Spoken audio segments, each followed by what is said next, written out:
നമ്മൾ ഇന്നലെ കോഴിക്കോട് പോയപ്പോൾ പ്രജിത്തേട്ടൻ്റെ ചെവിരിച്ചോറ് ജൈവവളം ഉപയോഗിച്ചുള്ള കൃഷി രീതികൾ നമുക്ക് പറഞ്ഞു തരാം.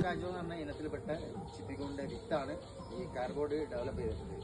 കൃഷി വകുപ്പും കൂടി ഡെവലപ്പ് ചെയ്തെടുത്തത് അതാണ് നമ്മൾ ഏറ്റവും കൂടുതൽ ഇതിൻ്റെ അത് ഉപയോഗിക്കുന്നത്. സാധാരണ ഉപയോഗിക്കുന്നുണ്ട്, പക്ഷേ അത് ഫംഗസ് വർക്ക് ചെയ്യുന്നത് കുറച്ചൊരു വ്യത്യാസമുണ്ട്. അപ്പോൾ അതിങ്ങനെ ലെയർ ആയിട്ടതിന് ശേഷം അടുത്ത ലെയർ ചികിത്സ പോലെ ഓരോ ലെയറും ഇട്ട് ഇതുപോലെ അതിനുശേഷം അങ്ങനെ ഇതിപ്പോൾ നിലനിർത്തിയിട്ട് ഒരു 45 ദിവസം ഇട്ടിട്ടാണ് കമ്പോസ്റ്റ് ചെയ്യുന്നത്. അതാണ് കാർബോർഡ് കമ്പോസ്റ്റ്. അതിനുശേഷം നമ്മൾ പാക്ക് ചെയ്തിട്ട് ഇതുപോലെ അതിൻ്റെ ഇത് ഉപയോഗിച്ചുള്ള കൃഷിയാണ്. അത് നമ്മളെ ഇതാണ് ടിഷ്യൂ കൾച്ചർ, നേന്ത്രവാഴ, ഇത് ക്യാബേജ്, കോളിഫ്ലവർ, കുറച്ച് കയ്പ, കത്തില്ല. ഇതിനകത്ത് മഴമറയിനകത്ത് കാര്യമായിട്ട് നമ്മൾ മഴയത്ത് മാത്രമാണ് കൂടുതൽ ചെയ്യുന്നത്.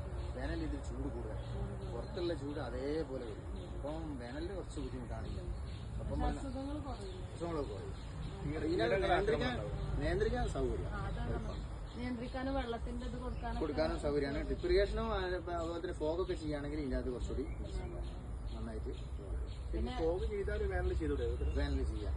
കണ്ണൂര് കണ്ടത് മറ്റേ ഇത് വെച്ചിട്ടേ ഗോതമ്പൊക്കെ മുളപ്പിച്ചാലൊക്കെ ഇങ്ങനെ മഴ ഉപയോഗിച്ചു പശുക്കൾക്ക് ഒരു പ്രോട്ടീനൊക്കെ 2 കിലോനൊക്കെ നമ്മൾ കൊടുക്കണം.